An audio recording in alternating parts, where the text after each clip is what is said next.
After fighting against a once-in-a-century global pandemic for nearly 2 years, it seems that the challenges posed by the pandemic and the infodemic to the world have left us something to be desired. Many democracies, including those in the Asia-Pacific, seems to experience the so-called democratic backsliding. But perhaps this is something to be expected, because we've done not too much to modernize these institutions that can be traced back to the ancient Greece.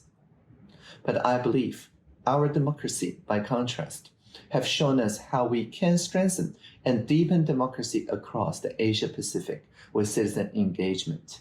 And to ensure that democracies continue to thrive, we need to re-empower our peoples, and we need to make our institutions fit for the real world. So now it is the time for us to take the opportunity to reverse the trend and create an open and democratic region. Since World War II, our economy has remade itself from a relatively simple agricultural one to a society characterized by social, cultural, and political pluralism.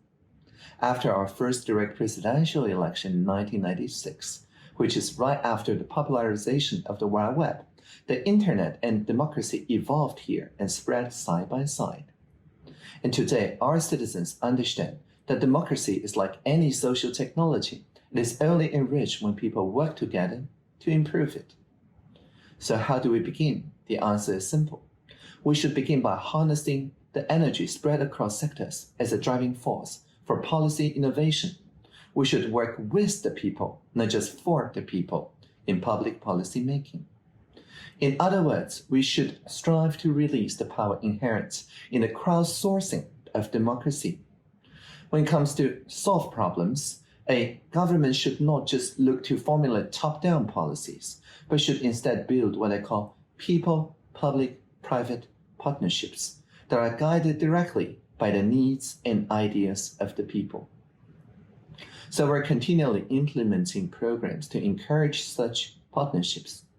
For example, our presidential hackathon, now in its 4th year, invites citizens from across the world to propose open data solutions to global issues. For example, to reduce energy waste, to empower smart citizens, to promote investments in circular agriculture.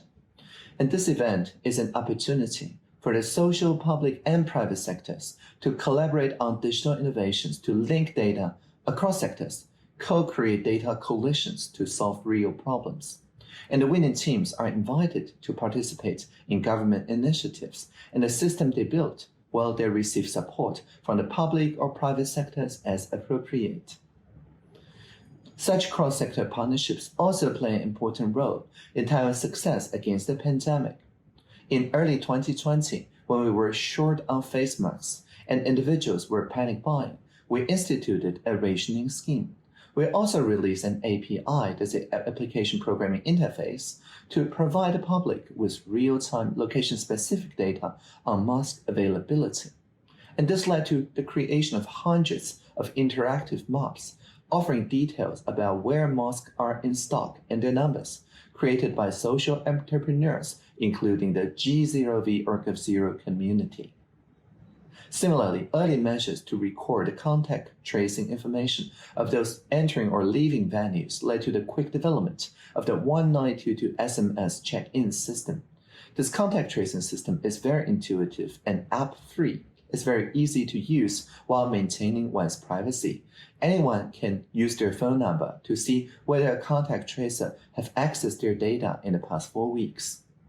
So the vibrant community of civic technologists and social entrepreneurs have always been eager here to engage with social issues and make contributions ever since the early days of the internet.